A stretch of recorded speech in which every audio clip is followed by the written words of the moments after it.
Bon, on prend le train, les filles? Magnifique. Camille et Anaël vont retrouver leur maman, qu'elles n'ont pas vue depuis 6 semaines.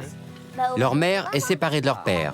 On va se baigner. Elle vit à Montélimar, à 600 km de Paris. Papa, on va aller à Noacaland, à Aqualand. On va faire du toboggan, de la piscine, tout. Ce matin, elles vont prendre le train à grande vitesse, le TGV. Un TGV qui permet aux enfants de trouver un équilibre entre leurs deux parents, malgré la distance.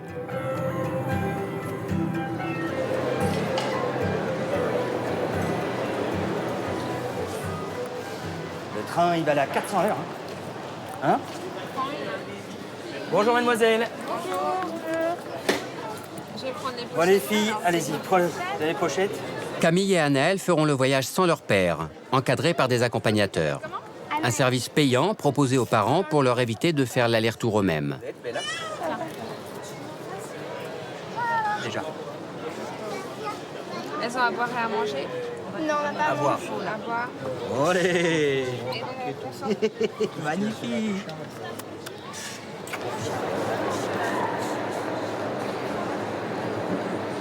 On a passé un mois ensemble et ça fait bizarre de partir. Voilà. C'est quoi tes sentiments au moment où tu es là-bas? Bah, On va le revoir bientôt. quand? Je sais pas. Mélissa, vas-y. On va le revoir bientôt. Dans combien de temps?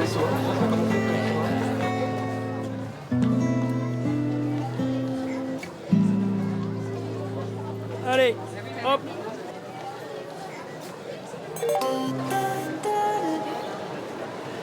Le TGV numéro 6193 à destination On fait les derniers bisous, les grands au revoir. Des bisous. Allez, soyez fortes. Allez, allez, filez. T'inquiète pas, hein, ça va aller dans le train. Oui, non, mais c'est pas pour ça. C'est pas pour ça. Un bisou, loulou. Allez, bisous. Allez, foncez. Allez, à tout à l'heure. Allez, foncez.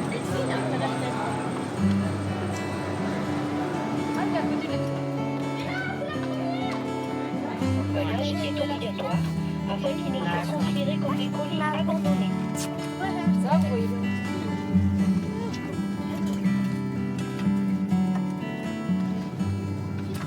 Les enfants, je pense qu'on va pas tarder à partir. J'ai entendu. Regardez, on part. Allez.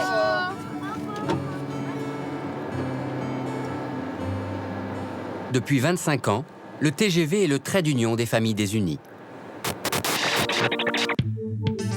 Souvenez-vous, l'histoire commence en 1981 avec ces TGV couleur orange. Paris n'est plus qu'à 2h40 de Lyon, au lieu de 4 heures. La France se lance alors dans l'aventure de la grande vitesse. Et le TGV, désormais, fait partie de nos vies. On y mange, on y travaille, on s'y repose et on s'y divertit. Avec des pointes à 320 km/h, il rétrécit la France et fait gagner du temps à une génération pressée. Chaque jour, 275 000 voyageurs prennent le TGV.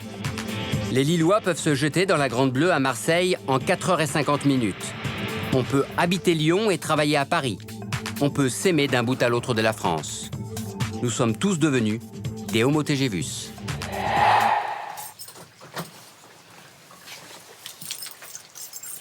« 7h15. Olivier Flatté part au travail. Olivier habite Saint-Avertin, près de Tours. Il est cadre dans une société de téléphonie en banlieue parisienne, à 235 km d'ici. Depuis 5 ans, il fait les trajets tous les matins et tous les soirs. Vous avez le choix de revenir tous les soirs à la campagne, d'avoir une qualité de vie que malheureusement vous ne pouvez pas avoir à Paris. Parce que si vous voulez la même qualité de vie à Paris, il faut des revenus et des moyens financiers nettement plus importants et c'est pas possible. Le TGV, c'est une vraie révolution, ça diminue profondément les distances. Et en plus, la bonne nouvelle, c'est que c'est écologique puisque on ne dépense pas de gasoil quand on prend le TGV. Donc vous voyez, c'est la bonne nouvelle. Des milliers de voyageurs font la navette entre Saint-Pierre-des-Corps et Paris. On les appelle les navetteurs. À force, ils se connaissent. Ah bah oui, tout à fait, tous les matins. Il y a plein de gens à qui on dit bonjour et qui font la même chose que moi. Je suis pas le seul, je crois qu'on est plus de 3000 à le faire tous les matins. Bonjour. Bonjour. Tous les matins, c'est le même rituel. Olivier remonte le quai jusqu'à la voiture 20, celle qui sera la plus proche de l'escalier de sortie, une fois arrivé à Paris. Tous les matins, Olivier retrouve les habitués du train de 7h47. Benoît, Isabelle et Virginie. Et niveau place, qu'est-ce que vous choisissez? Toujours la même pour être avec ma copine. C'est vrai, on peut vérifier là sur vos papiers? Ah bah si vous voulez, tous les matins, voiture 20, place 94. Ça évite de chercher son billet et sa place tous les matins. On sait où on va, quand on n'est pas bien réveillé, on a juste à s'asseoir. On se retrouve, on se dit bonjour. Pendant 10 minutes, on rigole un coup, puis après, chacun reprend ses petites habitudes. Soit en effet se met à lire pour se lance dans la journée, soit travaille, soit écoute de la musique. Enfin, tout le monde après reprend ses petites habitudes du matin. À raison de 2 heures de trajet par jour, ces navetteurs passent l'équivalent de 18 journées pleines dans le TGV chaque année. Alors il faut bien s'occuper. En 1 heure, ils parcourent 235 km sans jamais regarder le paysage et à un prix défiant toute concurrence. Vous voyez, puis ça coûte 1,50 € le voyage. Mais il faut payer d'abord évidemment le forfait. Olivier débourse donc 500 € chaque mois pour cette vie de navetteur. Allez, bonne journée. 8h50, la voiture 20 s'arrête au pied du parking où Olivier gare son scooter. Dans un quart d'heure, il sera au bureau.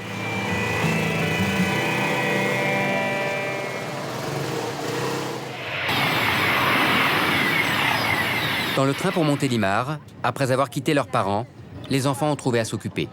Oui. Un train. Un TGV. Bah pareil, un TGV. Si j'y arrive. Qui fait tchou tchou tchou. C'est pour que le train part. Il dit tchou tchou tchou. Le TGV fonctionne avec de l'électricité.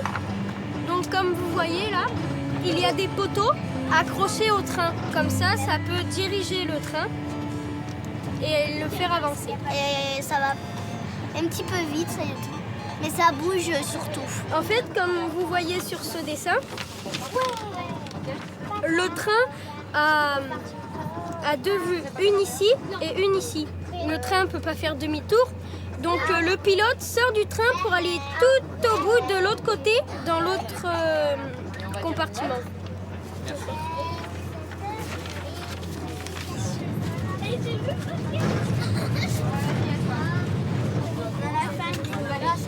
Vous trichez pas là avec le reflet? Non, je fais pas attention. Je suis à fond dans le jeu avec les enfants, donc je fais pas attention même pas au reflet. Si on a une des deux qui est dehors, je peux rester avec les filles. Hein. Je vais chercher des sacs pour qu'elles vomissent. D'accord? Merci.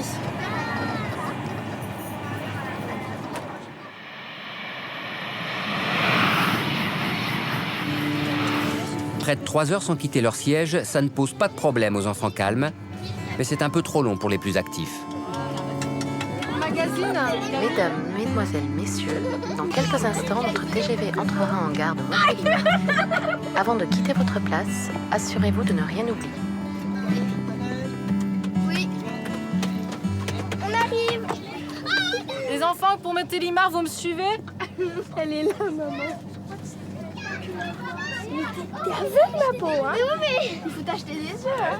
Tu as aperçu quelqu'un? Oui, maman qui est... Ah ouais, elle est là. Maman, elle est habillée en noir? Oui. Oh, mais elle nous a même pas vus. Elle est aveugle. Ça y est, elle nous a vus. Céline, tu leur donnes la main? Oui. Donne-les la main. Voilà. Voilà. Restez là, s'il vous plaît. Ah, ma question de maman.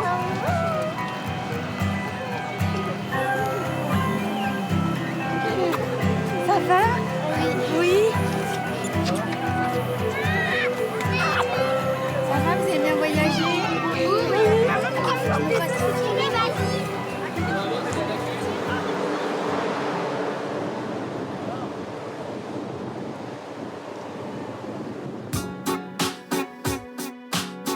Bruxelles.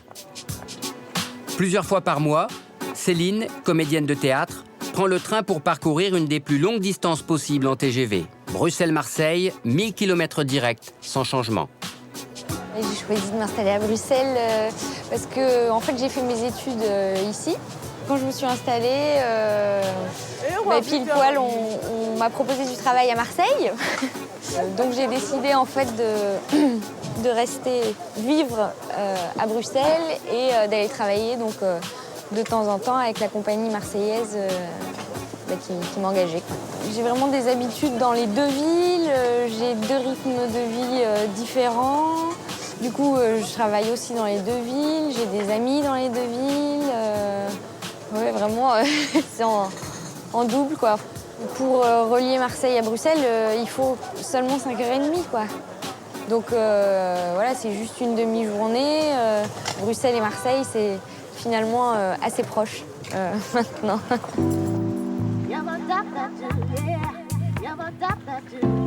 Sans le TGV, Céline aurait dû choisir entre ces deux villes.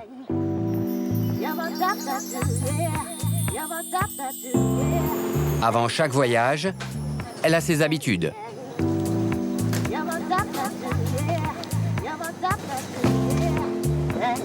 Oui, donc je me suis acheté un magazine et puis je me suis acheté des bonbons. Voilà. Parce que comme il y a 5h30 à tenir, j'avais des bouquins mais ça suffisait pas, donc voilà, je suis prête maintenant. Et dans le train aussi, elle a ses habitudes en voiture-bar. Je voudrais un café et un moelleux au chocolat, s'il vous plaît. Wow.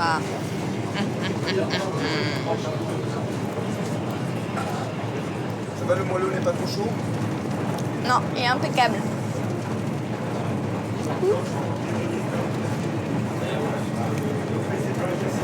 trouve que ce qui est vraiment très regrettable, c'est ça là. Parce que c'est magnifique cette jolie vue sur une grande barre grise au lieu de voir dehors, quoi, finalement. Je sais pas, je comprends pas le concept.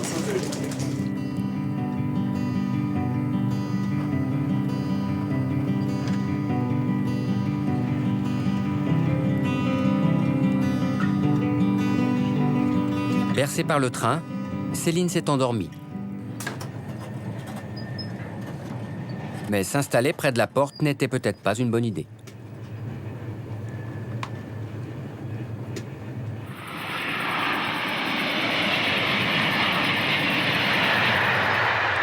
Cette place près de la porte, c'est celle que préfère Olivier Flatté lorsqu'après sa journée de travail à Paris, il rentre chez lui à Saint-Pierre-des-Corps. C'est des places qui sont difficilement réservables quand vous demandez les places à l'avance. Il y a des habitués qui veulent vraiment ces places-là justement pour pouvoir sortir du train le plus rapidement possible. Parce que quand vous êtes en bout du wagon, c'est plus compliqué pour sortir du train. Pour Olivier, il y a des places à proscrire, celle du carré central. Le problème du carré, c'est que déjà, vous voyez, les gens sont assez rapprochés, donc ils peuvent facilement se toucher les genoux. Et l'autre chose, c'est que la tablette est beaucoup plus avancée, donc quand vous travaillez, vous êtes obligé de vous mettre debout sur le siège pour bosser. Donc c'est vrai que c'est des places, généralement, qu'on ne prend pas quand on est abonné, on ne prend pas ces places-là, c'est très rare, ou alors c'est qu'on n'a pas le choix. Le TGV, c'est le prolongement de sa vie professionnelle.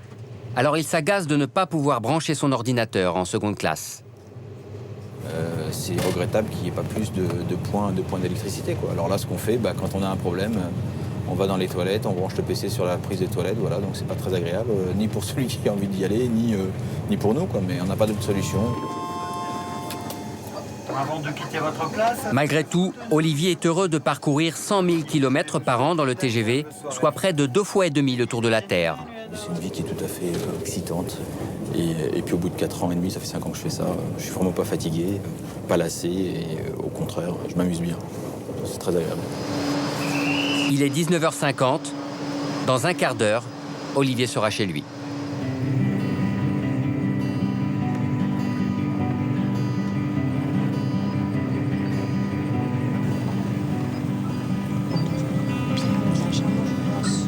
Très grand, 3 Cécile, tout ça.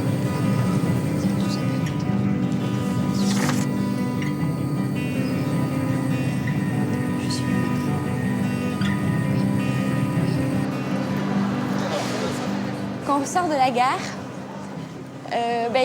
il y a une super vue sur Notre-Dame de la Garde. Et voilà, cette vue, elle me fait beaucoup de bien quand j'arrive à Marseille en train, quoi. Non, Étienne.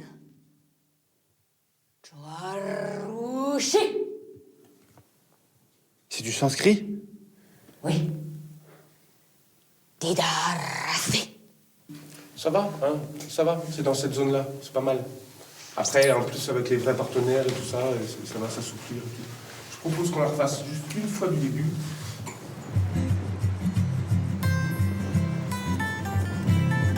À 5h30 de TGV de Bruxelles, un autre monde. Céline retrouve Marseille, les couleurs et les odeurs du Vieux-Port, ses vendeurs à la criée et ses figures locales. 1 euro, monsieur. 1 euro symbolique. 1 euro. Cadeau. Jolie maman, je viens te demander que je voulais me marier. J'ai calculé mon âge, j'ai bientôt 17 ans. Quand j'arrive ici, ce qui me plaît, c'est la lumière. Parce que ça, la lumière à Bruxelles, ça me manque vraiment. La lumière, la mer, ça fait du bien. Par exemple, par rapport aux villes du Nord, moi, ça me fait du bien, en tout cas, de voir des gens qui s'expriment. En fait, quand j'arrive ici, voilà, c'est comme si je rentrais chez moi. Alors, c'est très bizarre parce que je dirais exactement la même chose de Bruxelles. Mais c'est pas le même chez moi, en fait. Le petit a son père, il a un bon métier. Le TGV bouleverse les vies, il change aussi les villes. Reims, la capitale économique de Champagne-Ardenne. 220 000 habitants avec son agglomération. Depuis l'arrivée du TGV en 2007, la ville est en travaux. Des milliers de mètres carrés de bureaux sont en construction. Il y a 2 ans, il fallait 1h30 pour atteindre Reims depuis Paris. Aujourd'hui, 45 minutes suffisent.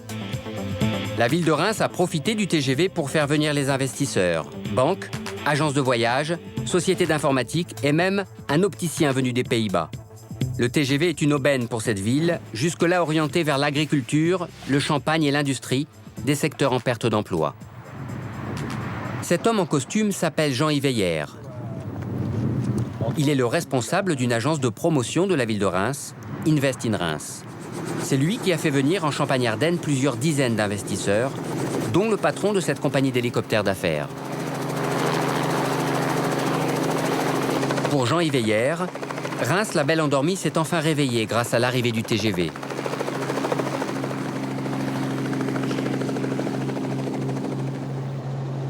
Il a voulu nous présenter la mutation de sa ville, vue du ciel. Reims est une grande ville, c'est la 12e plus grande ville de France et paradoxalement énormément associée au champagne et très peu au développement économique.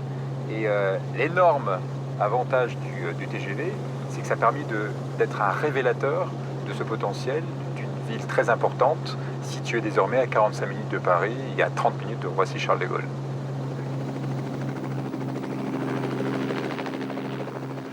Bien, donc là, vous voyez le parc TGV de Champagne-Ardenne sur la commune de Besanne.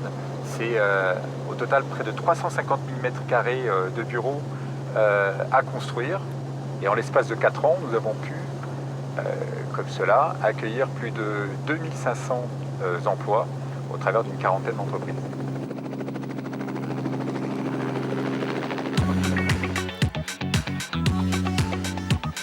Parmi ces entreprises, la principale compagnie de taxis parisiens a installé à Reims un central téléphonique, créant 103 emplois.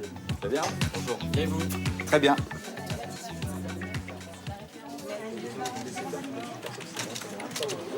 Votre véhicule s'annonce 5 rue de l'Hôtel de Ville, donc à Neuilly, dans 5 à 7 minutes. Vous êtes joignable sur le 6 bonne journée, monsieur. 19 rue Guillaume, Paris 7e, le taxi se présente dans 7 minutes. Votre taxi, monsieur Thomas, se présente au 4 Square des Nouettes, Paris 15e, dans 7 minutes. Merci de votre appel. Bonne journée, monsieur. Au revoir. Jean Yveillère, le patron d'Invest in Reims, a su convaincre qu'avec le TGV, Reims est presque devenu le 21e arrondissement de Paris. Sans le TGV et sans les élus locaux et Invest in Reims, on ne serait pas venu. Je ne pense pas. Certains salariés font la navette entre Paris et Reims. Mais le TGV a aussi permis à d'autres de quitter Paris sans pour autant se sentir loin de la capitale. La vie étant globalement moins chère que sur Paris, je me suis vite retrouvé avec notamment un habitat bien plus grand. Lorsque j'étais sur Paris, j'étais dans un studio de 20 mètres carrés. Et maintenant que je suis à Reims, je vis dans un appartement de 82 mètres carrés. À 190 km de Reims, en dehors du trajet TGV, voici Toul, en Lorraine.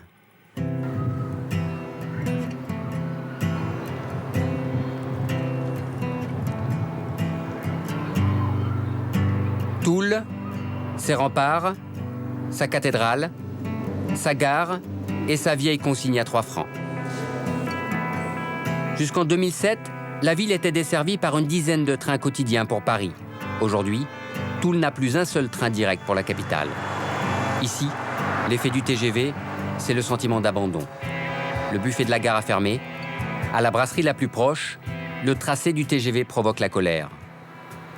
Il n'y a pas de TGV aussi. Le TGV, on en avait besoin ici à Toul. Qu'est-ce qui l'empêchait de passer à Toul? Rien. Rien. Les autres trains, ils passaient bien dans le temps à Toul.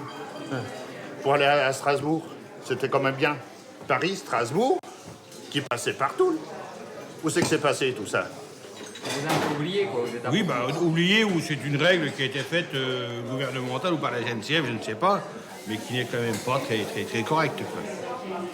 Là, on oublie un peu trop le rural quand même, parce que malgré tout, on était une ville de 18 000 habitants. Avec les alentours, ça fait quand même 25 000, à peu près. Il pourrait quand même faire un effort.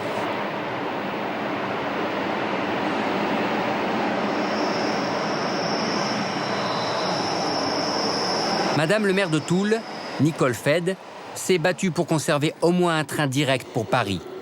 En vain. C'était la première ligne qui a été construite en France, Paris-Strasbourg. Donc on peut être étonné qu'on n'ait pas pris plus de considération pour cette ligne. Je pense qu'ils nous ont rayé de leur carte. On ne peut plus dire de toute façon que la SNCF est un service public. Un service public, de toute façon, il n'est pas là pour faire de l'argent. Si on arrive à équilibrer son budget, c'est très bien. Mais ce qu'il faut aussi, c'est rendre les services qu'on attend de lui. Même si ça doit nécessiter de faire quelques sacrifices.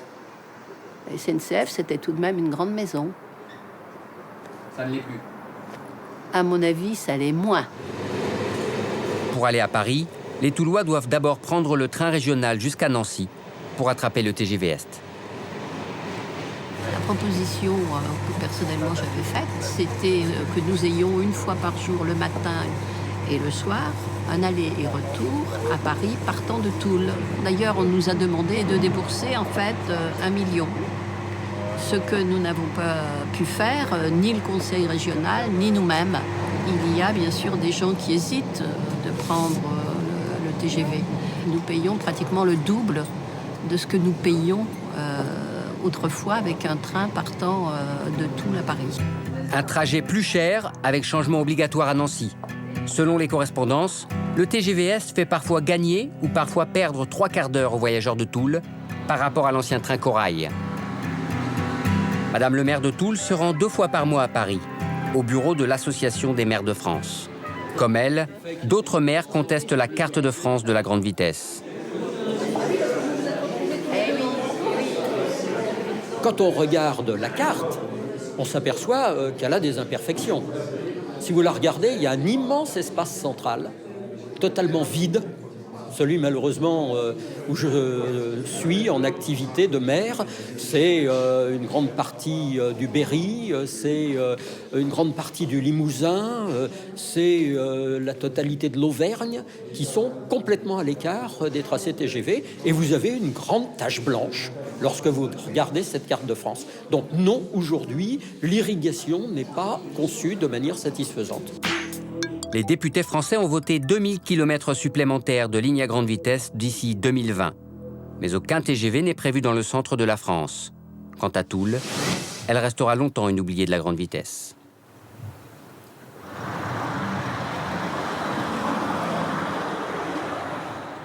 Anthony fait partie d'une tribu particulière, la tribu de ceux qui s'aiment à distance. On les appelle les couples TGV. Sa petite amie, Caroline, vit à 500 km de chez lui, en Haute-Savoie. Ils étaient ensemble au lycée à Grenoble. Aujourd'hui séparés par les études, ils se retrouvent à la descente du train 2 fois par mois à Paris. Avec Caroline, vous vous êtes connus à l'école? Oui, en seconde.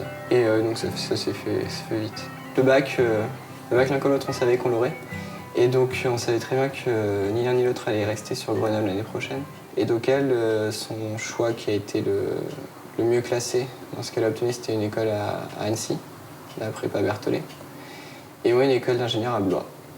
Donc 7 heures de route entre Annecy et Blois. Donc assez éloigné. Blois, c'est un peu un trou paumé. Donc il n'y a pas beaucoup de solutions. Le TGV, c'est ce qui nous permet de rester en contact physique, on va dire.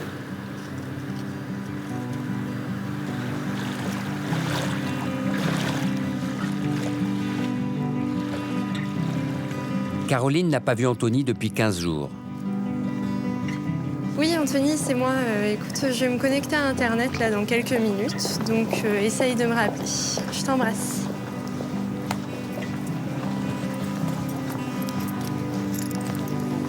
En attendant leur retrouvaille, c'est au centre commercial le plus proche qu'elle va se connecter sur Internet pour une rencontre virtuelle.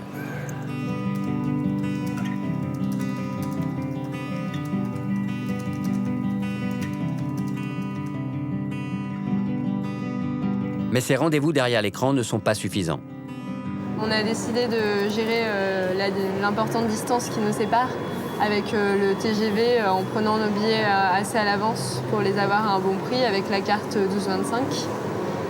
Et du coup, on pouvait se voir 2 week-ends par mois.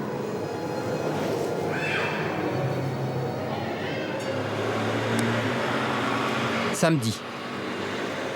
Immédiatement après les cours, Caroline prend le TGV de 12h32. Sauf imprévu, à 16h07, dans 3h35 minutes exactement, elle sera dans les bras d'Anthony à Paris. Prochain arrêt, Aix-les-Bains. Ensuite, Mâcon-Locher.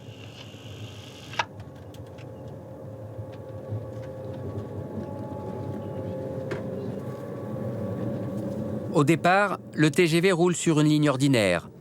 Le paysage défile à petite vitesse le long du lac de Chambéry. Alors la partie du voyage que je préfère, c'est celle-ci, parce que c'est le moment où c'est le plus joli. Après, c'est que des champs, quoi. C'est assez banal. Donc là, c'est très joli, je trouve.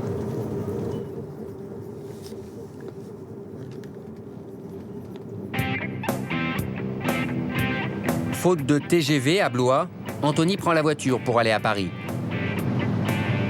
Vous êtes tous les deux contents de vous retrouver, j'imagine? Ah ouais, on est super contents. Caroline, elle est plus démonstrative que moi. Donc en général, c'est surtout elle qui pleure quand on se sépare et qui saute dans mes bras quand on se retrouve. Mais on est tous les deux très très contents de se retrouver. Mais si un TGV peut venir jusqu'à Blois, il aura du monde.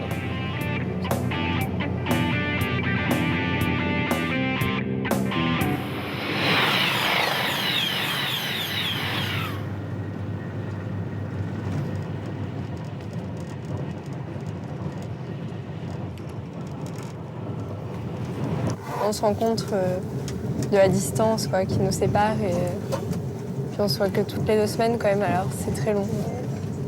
Donc je suis très contente de le retrouver.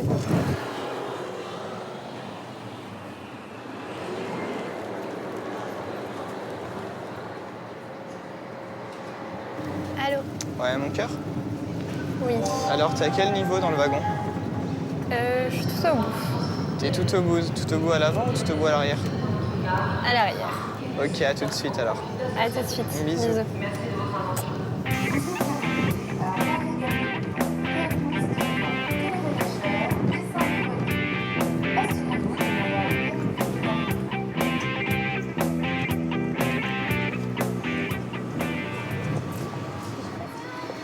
Mon cœur. Ça va? Je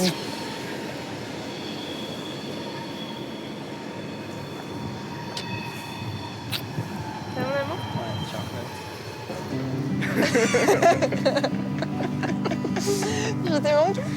Énormément, mon bébé. Toi aussi, tu m'as manqué. Ouais. Caroline et Anthony vont passer 24 heures ensemble à Blois. Désormais, chaque minute est comptée. Moi aussi.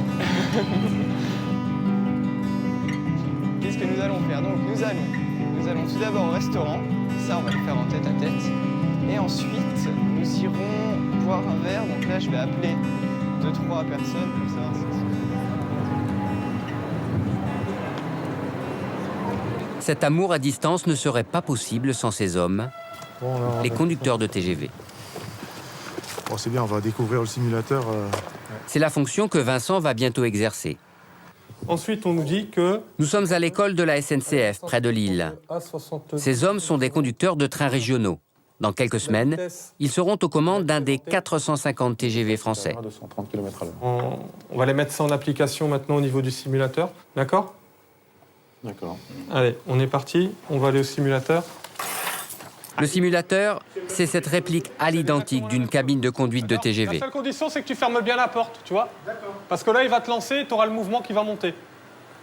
Je te dis quand on est prêt. Hein. Aux commandes d'une rame de 400 tonnes, le conducteur doit maintenir la vitesse maximum autorisée, en toute sécurité et sous toutes les conditions météorologiques. La pluie, le vent, la neige, on simule même la conduite de nuit. Donc là, Vincent, c'est la vitesse à laquelle il est autorisé à circuler, donc c'est 320 km/h. Et là, actuellement, il est en phase d'accélération, donc il roule à 315 km/h. Bon, allez, il vibre, hein, ça bouge, c'est réaliste. Vincent va bientôt le découvrir. À cette vitesse-là, la distance de freinage est presque 4 fois supérieure à celui d'un train régional. Pour le freinage d'urgence, le conducteur doit actionner ce bouton ici, hein, qui va lui permettre de s'arrêter dans les plus brefs délais. Mais il faut compter à des vitesses de 300 km/h, à peu près 3 km, pour pouvoir avoir un arrêt complet du train. Alors on va croire qu'il y a comme s'il y avait un obstacle là. Voilà, hop, tout de suite. Freine d'urgence. Je vais taper. Mais à 320 km/h, il est difficile d'éviter les collisions. Ça freine pas immédiatement. Ah bah vous voyez, les kilomètres défilent. Hein. Les poteaux kilométriques sont là, vous voyez. C'est une situation que tu pourras rencontrer lorsque tu pourras avoir malheureusement un suicide ou ce qu'on parlait tout à l'heure, un chevreuil qui viendra traverser les voies, ce genre de truc. Donc c'est vivement rare quand même qu'on est amené à faire un freinage d'urgence. Et le suicide, c'est la grande hantise, Je dirais que c'est des risques inhérents au métier, mais bon, on peut dire que c'est une hantise. C'est surtout le sentiment d'impuissance. C'est vrai que suivant les individus, ça peut être assez perturbateur. Chaque année, plusieurs personnes se suicident sur les lignes à grande vitesse. Dans 15 jours, Vincent conduira pour la première fois un TGV, pour de vrai, en connaissant les risques du métier. Laurence est une voyageuse du week-end. Quand elle prend le train, c'est presque toujours en groupe. Avec une trentaine de supporters de rugby, elle prend le TGV 2 fois par mois pour aller soutenir son équipe favorite lors de ses déplacements en province. Qu'est-ce que c'est que cette caisse? Pourquoi? Qu'est-ce que vous allez faire aujourd'hui? Ici, ça c'est une caisse de supporters. Notre symbole du racing, c'est notre tam-tam. Vous n'allez pas l'utiliser dans le train quand même? Ça dépendra de l'ambiance, mais en principe non, on le fait que sur le stade. Aujourd'hui, direction Grenoble. Il a l'air lourd votre sac, il y a quoi dedans? Je ne sais pas s'il faut le dire, il y a des bouteilles de rosé, des bouteilles de rouge, un petit Bordeaux de 95, ça devrait être sympa. Et puis de quoi accompagner du saucisson, du foie gras, du pâté, voilà. C'est l'esprit du rugby, c'est la convivialité. Voilà. Et on souffre tous les week-ends à porter des bouteilles. Ouais, on souffre énormément. Notre vie est un enfer.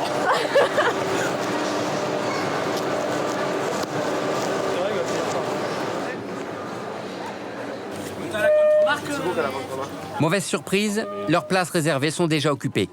Ça a l'air compliqué au niveau des places. Oui, en fait, ce qui se passe, c'est qu'il y a un problème de double réservation, c'est-à-dire qu'on a des passagers qui ont en fait le même billet que nous. Donc apparemment, la SNCF avait mis en double des billets sur les mêmes places. Vous avez quelle place, vous? 15, 16 et 17. 15, 16 et 17. Et le même billet avec les places 15, 16 et 17. Fair play, les supporters iront s'asseoir ailleurs.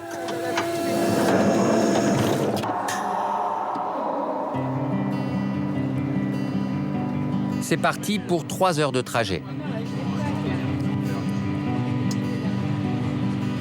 3 heures pendant lesquelles le train devient leur salle à manger. Un lieu convivial où l'on passe la moitié du temps debout.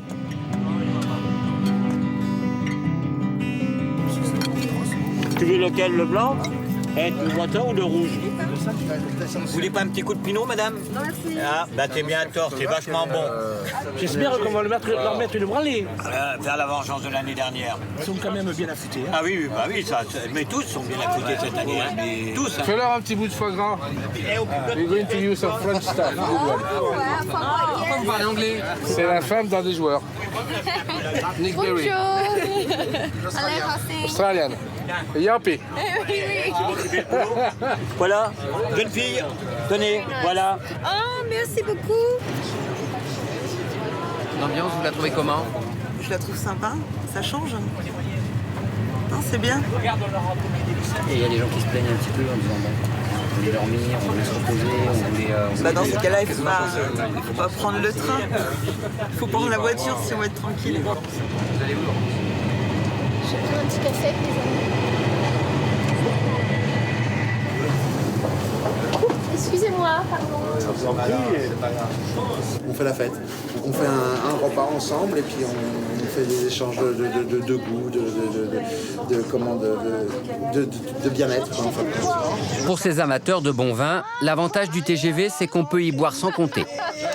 Vous avez tendance à boire un tout petit peu trop et puis la législation française ne le permet pas. TGV, vous pouvez boire, c'est pas vous qui conduisez, au moins l'avantage. J'ai ramené du ravitaillement. Tu veux un petit coup de pinot ou un petit coup de blanc? Voilà, je fais du salé s'il te plaît. Oh ben, hop là.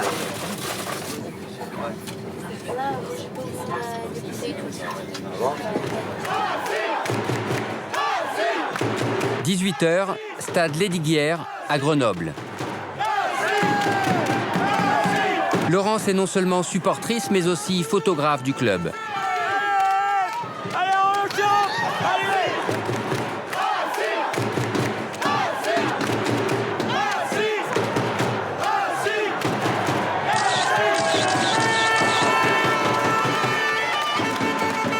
Les Parisiens ne regrettent pas d'être venus.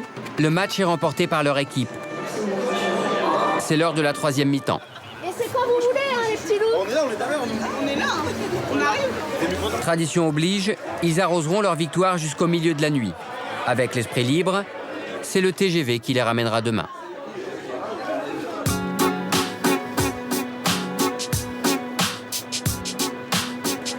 Paris, gare de Lyon, un peu avant minuit. L'Idée Night, numéro 7989, à destination de Nice-Ville, départ. Vous allez où? À Valras. Et là, on s'arrête à Montpellier d'abord. Voilà. C'est combien de temps de trajet? 9 heures. Combien? 9 heures. C'est énorme. Bah, de nuit. 9 heures de TGV entre Paris et le sud de la France. C'est le TGV le plus lent. Son nom, Idée Night. Un nouveau TGV du week-end destiné à un public jeune et qui circule depuis juillet 2008. C'est la première fois qu'on découvre l'idée TGV, l'idée Night. Voilà. Mais ouais, mais apparemment c'est sympa, on nous avait dit que ça a l'air... C'est une bonne expérience, je pense. Voyager la nuit, c'est autre chose, ça change et puis... on gagne une journée en plus. L'Idée Night est un train à tarif réduit. Les billets sont vendus à partir de 15 €. À ce prix-là, pour être rentable, il doit impérativement rouler lentement. Explication du superviseur de ce train. Pour tenir les prix sur Idée Night, donc ils sont beaucoup plus bas que sur les autres TGV, donc on n'emprunte pas la ligne à grande vitesse, parce que les péages sont beaucoup plus chers. Idée TGV, tout comme la SNCF, paye un droit de passage pour emprunter les lignes, donc paye ce qu'on appelle des péages, RFF, Réseau Ferré de France. Et donc ces péages sont beaucoup plus chers sur les lignes à grande vitesse que sur les lignes classiques. Ça associé au fait que le principe c'est de passer la nuit dans le train, donc on emprunte la ligne classique, donc c'est plus long.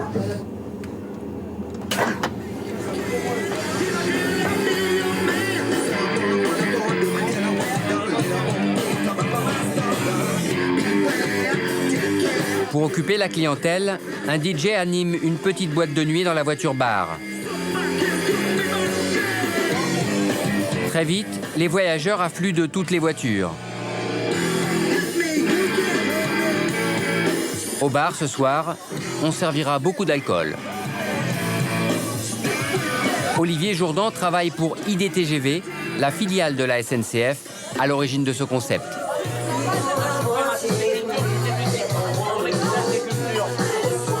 Alors, je vous présente le DJ Musique qui vient mixer pour la première fois sur les Night.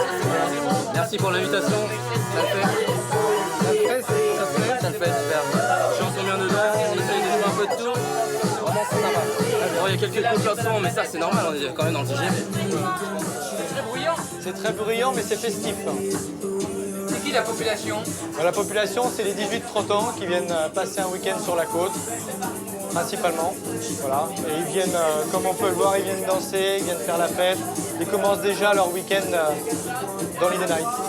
Donc là, on va entrer dans l'Idée Lounge, la voiture dédiée au jeu. Donc on propose aux gens des jeux de cartes, par exemple. On propose aussi des jeux de poker, à la mode en ce moment. Je suis allée distribuer ça à toi, India. Ces joueurs de poker ne se connaissaient pas avant de monter dans le train.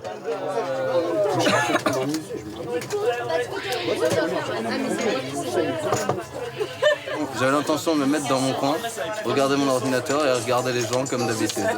Tout seul. Dans mon coin, bien sûr. Là, tout le monde se regroupe. On sait que dans un wagon particulier où tout le monde a envie de jouer, donc c'est plutôt sympathique. Il suffit de parler à 2-3 personnes et de former une table. Donc c'est vrai que c'est très sympa. On nous pousse à rencontrer, en fait, à aller les uns vers les autres. Ça permet de ne pas voir la nuit passer, je pense. Parce que 11 heures de train, c'est gentil, mais c'est long quand même.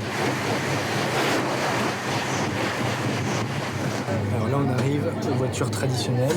Pour les gens qui ne souhaitent pas aller dans les voitures de divertissement, elles peuvent dormir, se reposer.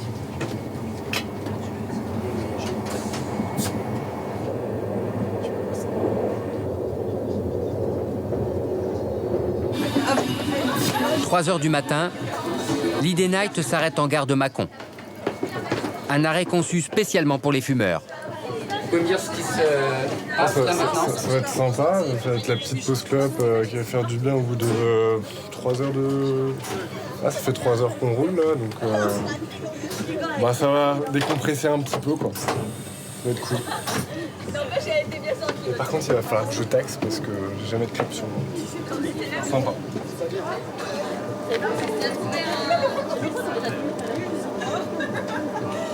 On est un peu hors du temps, donc on s'amuse, on fait une sieste, on joue aux cartes, on va boire un verre, donc peu importe, le temps passe vite. Je me suis mis en pyjama, je sais pas si vous avez vu, pour Idée Night.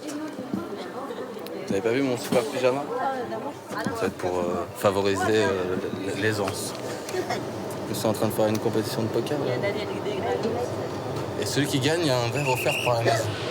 Vraiment beurre refumé. Non, ça sera dans 2 heures maintenant. À 5 heures. Dans 2 heures? Ah, c'est à 5 heures là? C'est à 5 heures, prochaine cigarette. C'est où? À Lyon. C'est où? Et vous l'éteignez, vous montez ici. C'est où? TGV, il y a des caméras partout. Je vais juste la fumer ailleurs. Merci. Bon courage.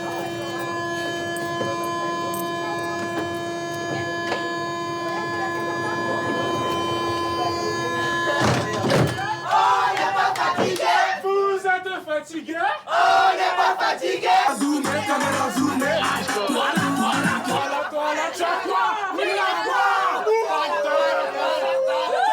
La fête repart avec les inévitables coupures d'électricité qui interrompent la sonorisation.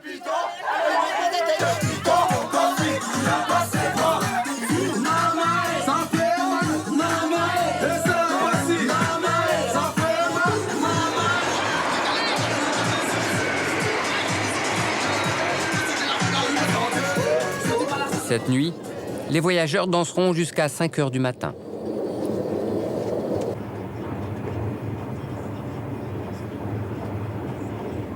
Gens du matin, bonjour. Nous vous informons que votre bar est rouvert et que le café est chaud. Vous pouvez d'ores et déjà venir profiter de notre offre petit déjeuner.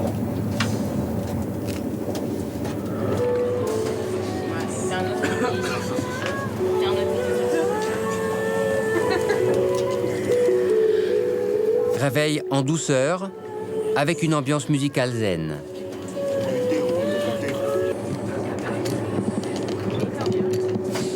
Après une nuit blanche, un café est offert à tous les voyageurs. Qu'est-ce qui s'est passé depuis qu'on s'est quitté? On passé 7 heures à jouer, 6 heures à jouer au poker, là. Tout ça pour gagner une bière. Comme quoi, je me serais battu jusqu'au bout. Dans le TGV Grenoble-Paris, les supporters de rugby se remettent d'une troisième mi-temps bien arrosée. Les rames sont beaucoup plus calmes qu'à l'aller.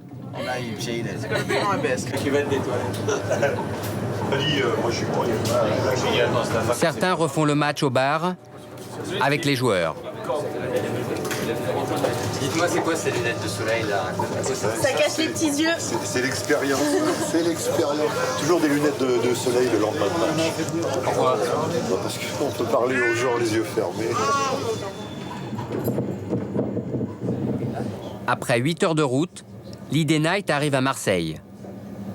Mais le voyage est loin d'être fini. Il est quelle heure? Il est 8h30.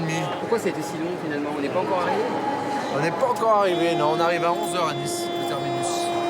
Pour le superviseur du train, l'Idée Night est une expérience importante pour la SNCF. Sur la SNCF, on entend toujours des vertes et des pas mûres, plus ou moins justifiées. Aujourd'hui, il faut vraiment qu'on marque des points, puisqu'il y a un moment, les clients se poseront la question à savoir s'ils utiliseront la SNCF ou une autre société de transport ferroviaire. D'ici un peu moins de 2 ans maintenant, on aura l'ouverture du marché voyageur à la concurrence privée. Et donc, c'est à nous de garder nos parts de marché en se démarquant, tout simplement. En prenant de l'avance et en essayant de la maintenir une fois que le marché sera ouvert. Madame, monsieur, dans un instant, notre Idée Night arrivera à son terminus Nice. Avant de descendre, assurez-vous de ne rien oublier à votre place. L'ensemble de l'équipage Idée Night vous souhaite une bonne journée. Bonne journée. En 2010, plusieurs autres compagnies proposeront leur propre train à grande vitesse. L'heure de vérité pour l'entreprise française, qui perdra alors son monopole. Sans cesse, la SNCF rénove son parc de TGV. Les anciens modèles sont repeints, leur équipement intérieur est remis au goût du jour. Construites dans les années 80, les rames du réseau Loire-Atlantique sont en rénovation à Bischheim, près de Strasbourg. Bientôt, elles seront comme neuves. Mireille Faugère est responsable de la politique commerciale de l'entreprise. C'est dans cet atelier qu'on amène des rames TGV dans leur totalité et des rames TGV qu'on va couper en morceaux, d'une certaine manière désosser, placer sur des endroits spécifiques en hauteur pour pouvoir complètement les rénover. Le dernier modèle de rame TGV a été conçu avec le couturier Christian Lacroix. Ses couleurs et son équipement sont tendance pour satisfaire la tribu des usagers de la grande vitesse. Aujourd'hui, les rames Lacroix circulent sur la ligne entre Strasbourg et Paris. Visite de la première classe. Alors, le fauteuil a été conçu avec beaucoup de soin. Et il a été conçu de telle sorte que le voyageur puisse être complètement dans sa bulle, d'une certaine manière. C'est-à-dire qu'il est tout pour lui. Et le fait qu'il est tout pour lui, c'est à la fois, il va pouvoir évidemment avoir sa tablette pour poser toutes ses affaires, mais également avoir la possibilité de poser son café quand il est allé acheter un café, mettre son téléphone portable, puisque tout le monde a un téléphone portable. Il a une prise pour son ordinateur ou ses recharges, un porte-revue. Avec ces derniers modèles de train, la SNCF joue une partie de son avenir. On veut aussi que dans la compétition ferroviaire, qui va commencer à partir de 2010, eh bien, ça soit des partis pris qui sont des partis pris de confort qui aident à gagner cette concurrence. Et notre TGV, je pense que c'est un TGV qui est une belle marque française et qui veut gagner l'Europe. La communauté des Homo TGVus s'étendra peut-être bientôt à toute l'Europe. En attendant, Olivier le navetteur continue à parcourir 470 km par jour entre Saint-Pierre-des-Corps et Paris. Céline, la comédienne, fait l'aller-retour 2 à 3 fois par mois entre Marseille, où elle travaille, et Bruxelles, où elle habite. Les supporters du Racing Métro 92 comptent toujours sur le train pour leur lendemain de match. Caroline et Anthony se rejoignent tous les 15 jours à Paris, en attendant la fin de leurs études.